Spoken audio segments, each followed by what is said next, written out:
নমস্কার। একটা বিশেষ প্রজাতির কেন্নকে আবিষ্কার করলাম আজ। বনবাদারে ঘুরতে ঘুরতে কেন্নর দেখা, মিলিপ্যাড। দেখা যাক, আমার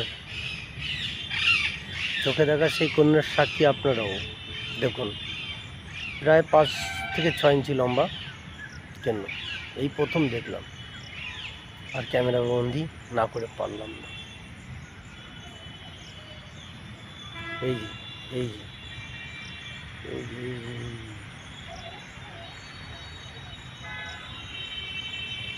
বিখ্যাত না অখ্যাত, বাপরে বাপ, সাপের মতন কেন্ন, শত পুঁজি।